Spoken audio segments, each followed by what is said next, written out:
चलिए हम लोग एक नया चैप्टर देखने जा रहे हैं, रिप्रोडक्टिव हेल्थ। भाई हेल्थ का डेफिनेशन पहले आप देखें। रिप्रोडक्टिव हेल्थ, हेल्थ का अगर आप डेफिनेशन देखें, WHO जो है वर्ल्ड हेल्थ ऑर्गेनाइजेशन, एक संस्था है जिसको हम लोग बोलते हैं क्या, वर्ल्ड हेल्थ ऑर्गेनाइजेशन। इसने हेल्थ का डेफिनेशन दिया है क्या, देखें, कंप्लीट फिजिकल, मेंटल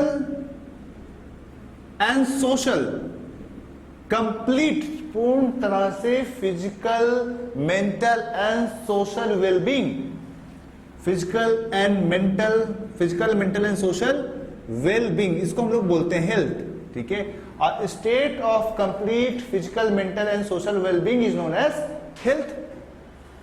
अब देखिए फिजिकल मतलब क्या होता है, दैट मीन्स जो बॉडी है वो पूरी तरह से सही हो, कोई प्रकार किसी टाइप का डिफॉर्मिटी आपके ना हो, मतलब कि फ्रैक्चर ना हो, कोई मतलब किसी के आर्म नहीं है, ऐसा भी हो सकता है। तो हम लोग अगर पूरा बॉडी सही है, स्ट्रक्चरली सही है, उसको हम लोग बोलते हैं फिजिकल वेलबींग।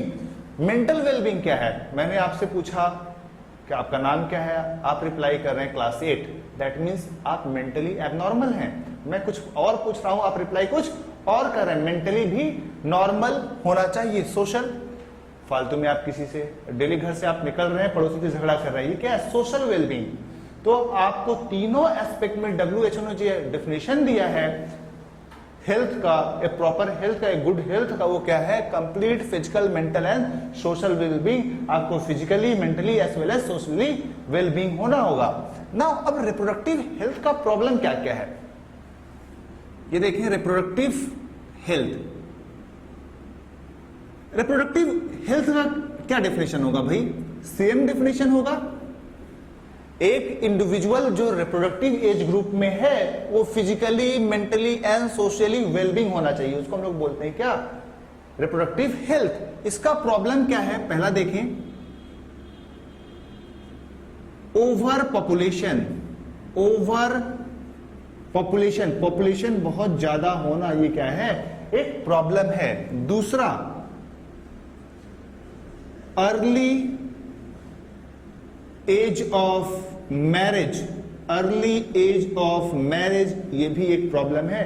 अगर अर्ली एज ऑफ मैरिज है, इससे बहुत ज्यादा प्रॉब्लम होता है। क्या प्रॉब्लम्स होगा देखें, पहला, अगर ऐसा होता है early age of marriage, that means a female का एज ऑफ मैरिज अगर कम होगा तो उसमें क्या क्या नॉर्मलिटी होगा, मैटरनल मोर्टेलिटी रेट बढ़ेगा, मैटरनल मोर्टेलिटी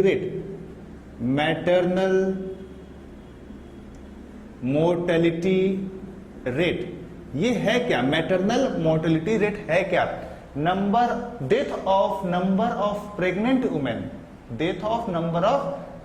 लेडी पर 1000 प्रेग्नेंट, टोटल प्रेगनेंसी में कितने प्रेग्नेंट लेडी का डेथ हुआ, उसको हम लोग क्या बोलते हैं, मैटरनल मोर्टेलिटी रेट।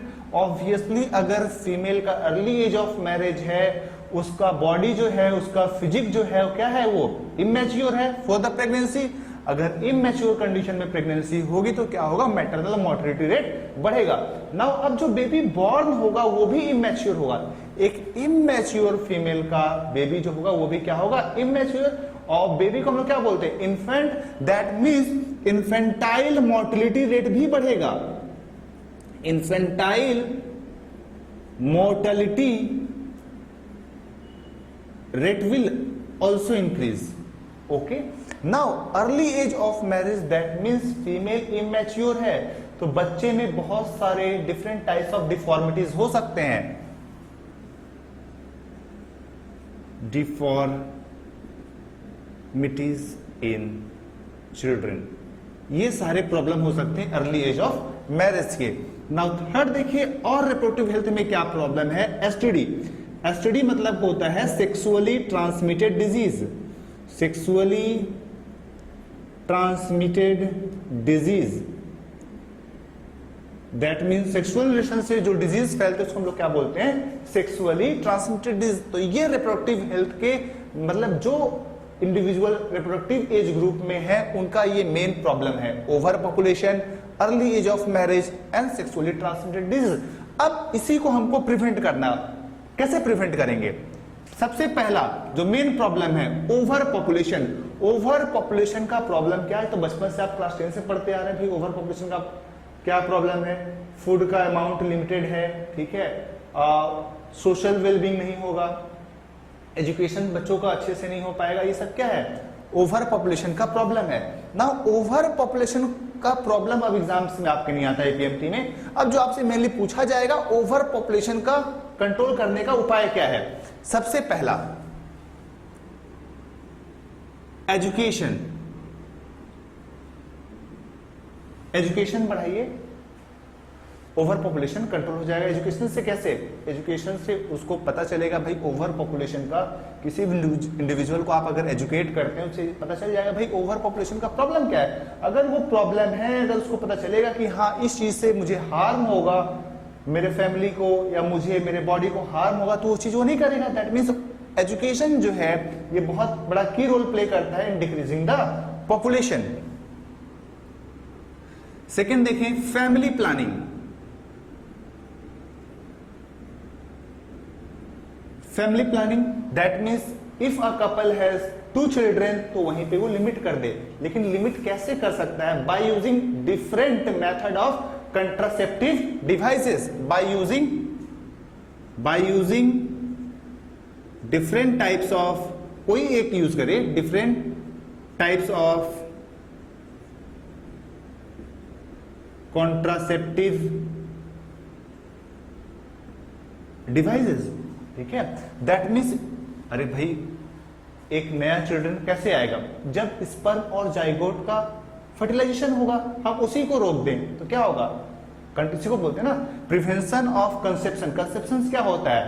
कंसेप्शन का मतलब होता है जो एम्ब्रायो है वो आके यूटेरस में अटैच हो जाए, इसको हम लोग बोलते हैं कंसेप्शन।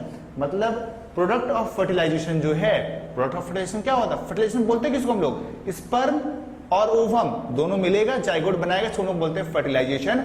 अब फर्टिलाइज होने के बाद जाइगोट जो है डिवाइड कर करके बनाता है एम्ब्रायो, और ये एम्ब्रायो जाके अटैच हो जाता है यूट्रस से। ओके, इसको हम लोग बोलते हैं कंसेप्शन। तो हमें कंसेप्शंस को प्रिवेंट करना बाय डिफरेंट मेथड्स हम लोग कैसे करेंगे उसको हम लोग आगे देखेंगे ना। जो एजुकेशन से भी नहीं मान रहा है, फैमिली प्लानिंग भी नहीं कर रहा है, एक और प्रॉब्लम था हमारा, क्या? Early age of marriage. तो लॉ दीजिए, लॉ बना दीजिए for the age of marriage, जो कि बनाया गया है, ये एग्जाम में पूछा जाता है। 18 ईयर्स है फॉर फीमेल एंड 21 ईयर्स जो है ये है मेल के लिए। ये मैरिज एज फिक्स्ड है, 18 years for the female and 21 years for the male. चलें, फोर्थ हमारा एजुकेशन हो गया, फैमिली प्लानिंग हो गया, लॉ हो गया, ठीक है। अब इनसे भी अगर कोई ना मान रहा है, उनको लालच दिया जाए, जिसको हम लोग बोलते हैं क्या? इंसेंटिव। इंसेंटिव, इंसेंटिव में क्या देंगे? हम लोग बोलेंगे भाई अगर आपका स्मॉल फैमिली है तो इतना अमाउंट ऑफ रुपीज हम आपको प्राइस के रूप में देंगे। ये हो गया एक इंसेंटिव। तो इन 4 मेथड से, ये 4 मेथड एनसीईआरटी में मेंशन है, आपको यही 4 मेथड जानना है। Education, family planning, law. Law में क्या है? हम लोग एज फिक्स कर दे रहे हैं, 18 साल for female, 21 years for male, और इंसेंटिव दे रहे हैं, लालच दे रहे हैं फैमिलीज को, ताकि वो अपना फैमिली जो होता है वो लो नंबर में, कम नंबर में रिप्रोडक्शन करें, कम नंबर ऑफ इंडिविजुअल, कम नंबर ऑफ चाइल्ड को रिप्रोड्यूस करें ना। जो हमारा मेन टॉपिक इसमें है फैमिली प्लानिंग, ठीक है, डिफरेंट मेथड्स ऑफ कंट्रासेप्शन, वो हम लोग आगे देखेंगे। चलिए हम लोग आगे देखते हैं birth control measures. Birth control measures, जिसको हम लोग बोलते हैं method of contraceptions, method of contraceptions. That means इसमें क्या है? अल्टीमेटली हमें क्या है? प्रेगनेंसी को रोकना है। ऐसा मेजर जिसमें हम लोग क्या करें? प्रेगनेंसी को रोकें, उसको हम लोग बोलते हैं क्या? बर्थ कंट्रोल मेजर्स या मेथड ऑफ कंट्रासेप्शन। समझ में आया ना? अब आप देखिए कैसे कैसे इसको हम लोग कंट्रोल कर सकते हैं। इसको ब्रॉडली 3 पार्ट में हम डिवाइड कर सकते हैं। ब्रॉडली इसको हम लोग 3 पार्ट में डिवाइड कर सकते हैं। एक है टेम्पररी मेथड, एक है टेम्पररी मेथड, एक है परमानेंट मेथड, एक है टेम्पररी मेथड, एक है परमानेंट मेथड, और एक है एमटीपी। एमटीपी का फुल फॉर्म है मेडिकल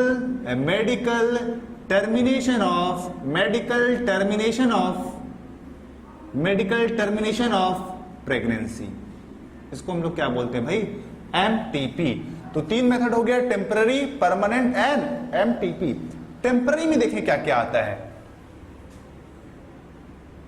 टेम्पररी में टोटल 4 मेथड्स हमें पढ़ना है। एक है बैरियर मेथड,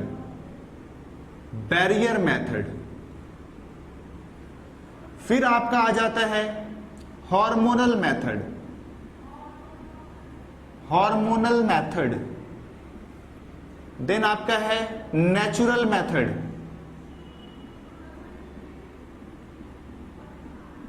एंड अगेन आपका है chemical method. Okay, permanent method में आपको 2 चीज पढ़ना है। एक है ट्यूबेक्टोमी और एक है वेसेक्टोमी। ट्यूबेक्टोमी, वेसेक्टोमी कई बार दोनों पूछा गया है, और दोनों जो परमानेंट है ना, टेम्पररी कहने का मतलब क्या है, इसको फर्टिलिटी जो है, फर्टिलिटी क्या होता है मतलब रिप्रोड्यूस करने की कैपेसिटी, फर्टिलिटी को रीगेन कर सकते हैं। लेकिन एक बार परमानेंट मेथड हो गया तो फर्टिलिटी को फिर से गेन नहीं कर सकते हैं। इसीलिए परमानेंट वाले को हम लोग स्टेरिलाइजेशन भी बोलते हैं, टेम्पररी वाले को हम लोग स्टेरिलाइजेशन नहीं बोलते हैं, क्योंकि उसमें जो है फर्टिलिटी की पावर को हम लोग रिगेन कर सकते हैं। आप मेडिसिन दे रहे हैं, मेडिसिन विथड्रॉ कर लीजिए, फिर से फर्टिलिटी आ जाएगा। लेकिन इसमें क्या कर रहे हैं आप, इसमें तो परमानेंटली उसको इनफर्टाइल बना दे रहे हैं ना। तो अगर किसी इंडिविजुअल को आप परमानेंटली इनफर्टाइल बना रहे हैं, उस चीज को हम लोग बोलते हैं स्टेरिलाइजेशन। ऐसा इंडिविजुअल जो कभी रिप्रोड्यूस ना कर सके उसको हम लोग बोलते हैं स्टेराइल, और टेक्निक को बोलते हैं स्टेरिलाइजेशन। यही आपके एग्जाम में पूछा गया, इनमें से कौन सा मेथड है, पीएमटी में पूछा गया भाई इनमें से कौन सा मेथड है जिसको हम लोग स्टेरिलाइजेशन बोल सकते हैं। परमानेंट, टेम्पररी और एमटीपी। तो परमानेंट जो है इसमें परमानेंटली वो इनफर्टाइल हो जाता है, इसलिए हम लोग इसको बोलते हैं क्या, स्टेरिलाइजेशन। ये एग्जाम में आपके पूछा गया था, इसको हम लोग स्टेरिलाइजेशन भी बोलते हैं। नाउ चाहे टेम्पररी हो चाहे परमानेंट हो, चाहे टेम्पररी हो चाहे परमानेंट हो, दोनों का काम होता है prevent the fertilization. That means they prevent the union of male and female gamete, they prevent the union of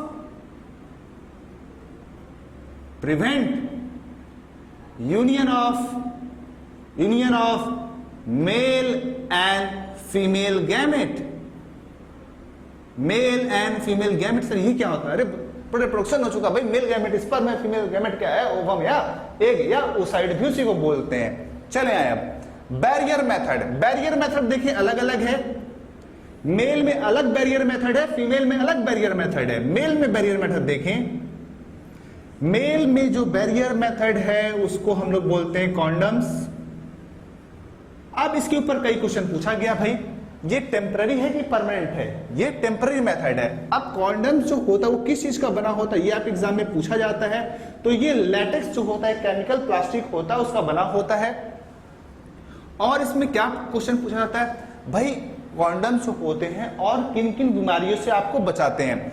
तो ये प्रिवेंट करते हैं सेक्सुअली ट्रांसमिटेड डिजीज से, sexually transmitted disease like AIDS हो गया, हेपेटाइटिस बी हो गया, ये सब एसटीडी है। दैट मींस एक पार्टनर को एड्स है, दूसरे पार्टनर को एड्स नहीं है। By using condoms they can prevent the transmission of STDs from one partner to other partner. मतलब एक पार्टनर को अगर एसटीडी है तो दूसरे पार्टनर को वो ट्रांसमिशन कैसे रोका जा सकता है, by using the condoms barrier method. ये आपके एग्जाम में पूछा गया था भाई, कॉन्ट्रासेप्शन के अलावा कॉन्डम्स और क्या क्या यूजेस हैं। चलें अब देखिए फीमेल में भी इस तरह से बहुत सारा बैरियर मेथड होता है, अलग अलग नाम है इसके। इसको हम लोग फीमेल कॉन्डम्स भी बोलते हैं, या डायफ्राम, या सर्वाइकल कैप, या वॉल्ट। ये 4 चीज आपके एनसीईआरटी में मेंशन है। ये देखें होता क्या एक्चुअली, ये यूटेरस है, ये रहा सर्विक्स, सर्विक्स के जस्ट और आगे वेजाइना। तो यहां पे एक प्लास्टिक बैग लाइक स्ट्रक्चर हम लोग फिट कर देंगे, जिससे क्या होगा, सीमेन आके यहाँ पे कलेक्ट हो जाएगा। उसके बाद उसको निकाल के आफ्टर इंटरकोर्स उसको हम लोग बाहर फेंक देते हैं। इससे क्या होगा, स्पर्म कहाँ आएगा, स्पर्म यहीं आएगा ना, इसको करके वापस हम बाहर निकाल के फेंक देंगे, तो फर्टिलाइजेशन हो ही नहीं सकता है। तो ये डिफरेंट मेथड्स हैं, female condoms, diaphragm, cervical cap and vault. Female में यही नहीं और एक मेथड है जो कि बहुत ज्यादा एग्जाम में पूछा जाता है, जिसको हम लोग बोलते हैं intra uterine devices. Intra uterine devices ये क्या है, इसका कहने का मतलब है यूटेरस के अंदर, यूटेरस के अंदर, ये रहा यूटेरस, यूटेरस के अंदर हम कोई ना कोई डिवाइस लगा देंगे, कोई ना कोई डिवाइस लगा देंगे, जिससे जो है मेल और फीमेल गैमेट का यूनियन रुक जाएगा। कहां लगाएंगे, यूटेरस के अंदर, इसीलिए इसको हम लोग बोलते हैं इंट्रा यूटेराइन डिवाइसेस। तो देखिए ये बहुत सारे टाइप का आता है। पहला नॉन मेडिकेटेड, नॉन मेडिकेटेड, ठीक है, जिसको हम लोग बोलते हैं लिप्पल्स लूप, लिप्पल्स लूप, लिप्पल्स लूप। दूसरा आता है कॉपर टी, कॉपर टी, ये मेडिकेटेड है, कॉपर टी, इसको इस तरह से लिखते हैं। और एक है हार्मोनल, हार्मोनल, हार्मोनल, LNG-20। ये LNG-20 जो है आपके एग्जाम में पूछा गया था, बोला गया था ये इंट्रायूटेराइन डिवाइस जो है, इसमें कौन सा हार्मोन लगा रहता है, इसमें आपका प्रोजेस्टेरोन लगा रहता है, प्रोजेस्टेरोन, ठीक है। अब देखिए आपको तो पता चल गया ना ये फीमेल कॉन्डम से मेल कॉन्डम्स काम कैसे करते हैं, ये इंट्रायूटेराइन डिवाइसेस जो है ये कैसे काम करते हैं, ये आपके एग्जाम में पूछा जा सकता है। देखिए आप कैसे काम करता है ये,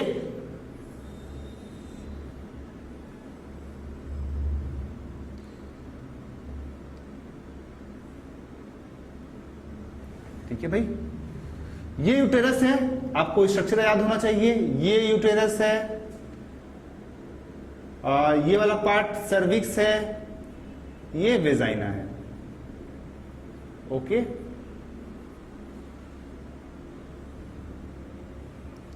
ये आपका फैलोपियन ट्यूब है, ये ओवरी आपका नहीं, डायग्राम में जिसका बना रहा हूं उसका है, ओके। चलो इंट्रायूटेराइन डिवाइसेस को हम यहां पे लाके लगा देते हैं, ओके। अब देखो ये क्या करता है, यहां पे स्पर्म अगर आएगा तो यहां पे बहुत सारा WBC पाया जाता है। इस WBC को क्या करता है, बोलता है यस तुम सारे स्पर्म को खा जाओ, तुम सारे स्पर्म्स को खा जाओ। That means it increases phagocytosis, increases phagocytosis of sperm. पहला मेथड तो ये हो गया। दूसरा, यहां पे सर्वाइकल म्यूकस को थिकनिंग करवा देता है, सर्वाइकल म्यूकस का थिकनिंग करवा देता है, जिसको हम लोग बोलते हैं क्या, cervical mucus plug. Second method हो गया क्या, सर्वाइकल म्यूकस प्लग। और जो कॉपर रिलीज करता है ना, इसको क्या करता है, स्पर्म की मोटिलिटी को भी घटा देता है, decreases the motility of sperm as well as decreases the, अगर मोटिलिटी घट गया तो इसका फर्टिलाइजिंग पावर भी जो होगा वो भी घट जाएगा, decreases the fertilising power of sperm. अब जिसमें हार्मोन लगा हुआ है ना, वो ओव्यूलेशन को भी रोक देगा। ओव्यूलेशन मतलब क्या होता है, release of ovum from the Graafian follicle. LNG-20, LNG-20 क्या करेगा, प्रिवेंट करेगा रिलीज ऑफ ओवम। ये IPMT में LNG-20 जो है पूछा जा चुका है। तो ये आपका था बैरियर मेथड। आगे हम लोग देखते हैं हार्मोनल, नेचुरल और केमिकल मेथड्स क्या। पर एक बार हम लोग फिर से देख लेते हैं बर्थ कंट्रोल का मेजर्स क्या है। इसको हम लोग बोलते हैं क्या, कंट्रासेप्टिव मेथड्स। इसमें हम लोग क्या पढ़ेंगे भाई, temporary, permanent and medical termination of pregnancy. Temporary में क्या करते हैं और परमानेंट में क्या करते हैं हम लोग, प्रिवेंट करते हैं union of male and female gamete. Temporary में देखिए 4 मेथड्स है, कौन से? Barrier method, hormonal method, natural method and chemical. बोलिए साथ में, barrier, hormonal, natural and chemical. Barrier में मेल में क्या है? मेल कॉन्डम्स, जो कि बना होता है किसका? लेटेक्स का। ये कंट्रासेप्शन के अलावा और क्या फंक्शन करता है? Prevent the transmission of STDs.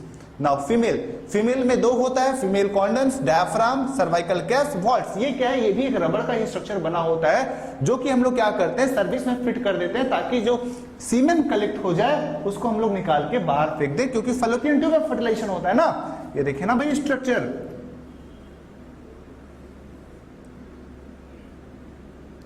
भाई फर्टिलाइजेशन तो होना यहां पे है, क्योंकि जो एग है स्पर्म का वेट तो यहां पे करता रहता है। अगर आप स्पर्म को यहीं कलेक्ट करके यहीं से निकाल देंगे तो फर्टिलाइजेशन तो हो ही नहीं सकता ना।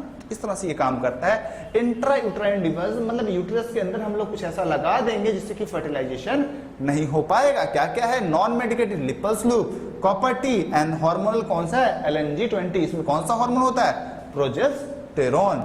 ये कैसे काम करता है भाई? फैगोसाइटोसिस बढ़ा देगा, WBC को बोलेगा सारे स्पर्म को खा जाओ, स्पर्म को एंट्री को रोक देगा, दरवाजा ही बंद कर दिया। क्या? Cervical mucus plus cervical mucus. Mucus क्या होता है? आप कभी कभी जब सर्दी होता है तो म्यूकस बाहर निकलता है, वही होता है म्यूकस। यहाँ पे जबरदस्त सर्वाइकल म्यूकस प्लग बना हुआ है, स्पर्म का एंट्री हो ही नहीं पाएगा। मोबिलिटी ऑफ स्पर्म को भी डिक्रीज कर देगा, फर्टिलाइजिंग पावर ऑफ स्पर्म को भी डिक्रीज कर देगा। चलिए आगे हम लोग देखते हैं हार्मोनल मेथड।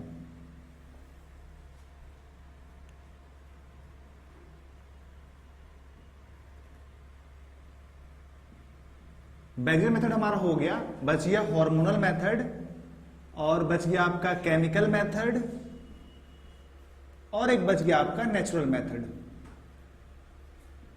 ये सब टेम्पररी वाले बचे हुए अभी। हार्मोनल मेथड में देखिए क्या करते हैं हम लोग, एक्चुअली प्रोजेस्ट्रॉन या एस्ट्रोजन प्लस प्रोजेस्ट्रॉन या एस्ट्रोजन प्लस प्रोजेस्ट्रॉन, इसका पिल्स होता है, इसका कैप्सूल्स होता है, टैबलेट्स होता है, इसके फॉर्म में इसको दिया जाता है टू प्रिवेंट द प्रेगनेंसी। कैसे हो सकता है ये? एक्चुअली देखिए रोल क्या होता है। हमारे ब्रेन में ग्लैंड होता है, इस ग्लैंड का नाम है पिट्यूटरी।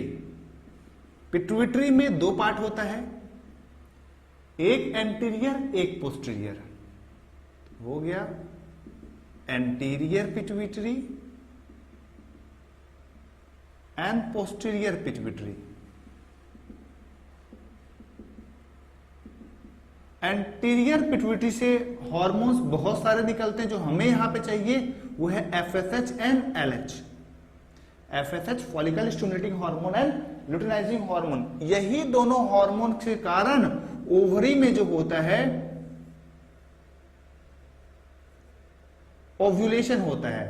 ओव्यूलेशन मतलब रिलीज ऑफ एग होता है। अब अगर हमको ओव्यूलेशन को प्रिवेंट कर दें तो हो गया मेथड ऑफ कंट्रासेप्शन। इसको हम लोग कैसे करते हैं? FSH और LH की रिलीज को हम लोग इनहिबिट कर देते हैं। कैसे? By giving progesterone. प्रोजेस्ट्रॉन आ जाएगा तो इसको हम लोग क्या करेंगे? इनहिबिट कर देंगे। तो ये हुआ इसका मैकेनिज्म ऑफ एक्शन। अब इसको आप किस फॉर्म में दे सकते हैं? ये जो हार्मोनल प्रिपरेशन है प्रोजेस्ट्रॉन या प्रोजेस्ट्रॉन प्लस एस्ट्रोजन, ये आप 2 तरीका का दे सकते हैं। 2 तरीके से दे सकते हैं। कैसे कैसे? एक तो आप पिल्स दीजिए, पिल्स, या आप कहीं स्किन में इंप्लांट कर दीजिए। आप देखेंगे एनसीईआरटी में इस तरह से डायग्राम दिया हुआ है, ठीक है? ये डायग्राम आपके एग्जाम्स में आ चुका है। तो ये इंप्लांट का एक्चुअली डायग्राम है। इंप्लांट क्या करते हैं? बॉडी में कहीं इंप्लांट कर देते हैं, ये धीरे धीरे ये हार्मोन रिलीज करता रहता है। ये कंटिन्यूअसली धीरे धीरे, मतलब डेली का जो झंझट है, पिल्स क्या होता है? डेली खाना पड़ता है, ठीक है? पहले 21 दिन तक खाना पड़ेगा, 7 दिन का गैप रहता है। मतलब 28 डेज का मेंस्ट्रुअल साइकिल है ना। मेंस्ट्रुअल साइकिल कितना है? 28 डेज का है। अब इस मेंस्ट्रुअल साइकिल में पहले 21 डेज आपको पिल्स लेने पड़ेंगे और उसके बाद 7 दिन कुछ नहीं, वैकेंट होगा। 7 दिन क्या होगा? वैकेंट, नो पिल्स, कोई पिल्स खाना नहीं है। तो फिर उसके बाद हर मेंस्ट्री में ऐसे कंटिन्यू करते रहेंगे। मतलब हर 28 दिन में 21 दिन टैबलेट खाना है, 7 दिन गया, फिर अगेन वही। 21 दिन टैबलेट खाना, 7 दिन गैप। ये काफी कॉम्प्लिकेटेड मेथड है, ठीक है। तो इसका एक उपाय क्या निकला, इम्प्लांट कर दो, हार्मोन्स बॉडी में इम्प्लांट कर दो, उसके बाद ये अपना धीरे धीरे रिलीज करता रहेगा। लेकिन इस मेथड के बहुत सारे साइड इफेक्ट आए और बहुत सारे साइड इफेक्ट हैं भी इसके, इसलिए बहुत कॉमनली यूज नहीं किया जाता है। चलिए आगे देखिए। अब ये हार्मोनल मेथड का मैकेनिज्म ऑफ एक्शन क्या है। पहला मैकेनिज्म ऑफ एक्शन आपको मैंने बता दिया कि भाई ये ओव्यूलेशन ही नहीं होने दे रहा है, दैट मींस एफएसएच और एलएच को इनहिबिट कर देगा। जब एफएसएच और एलएच नहीं निकलेगा तो ओवम रिलीज नहीं होगा, जब ओवम रिलीज नहीं होगा तो स्पर्म क्या कर लेगा, अकेला के कुछ नहीं कर पाएगा, चाहे बनेगा ही नहीं। चलें यहां पे देखिए स्ट्रक्चर होता है, आपको थोड़ी देर पहले मैंने बताया था कॉपर टी में आपको बताया था क्या, LNG20 जो था वो क्या हार्मोन निकल रहा था, प्रोजेस्टेरोन ना। प्रोजेस्टेरोन क्या कर रहा था यहाँ पे, सर्वाइकल म्यूकस प्लग, यहां पे भी योग बनेगा सर्वाइकल म्यूकस प्लग फॉर्मेशन। इससे क्या होगा, स्पर्म की एंट्री रुक जाएगी, स्पर्म जो होगा वो इंटर कर ही नहीं पाएगा। तो ये है आपका हार्मोनल मेथड्स। अब आ जाए नेचुरल मेथड्स। नेचुरल मेथड्स में बहुत सारा तरीका है। पहला देखें, बेसल बॉडी टेम्परेचर, दूसरा है रिदम मेथड, तीसरा आपको पढ़ना है लैक्टेशनल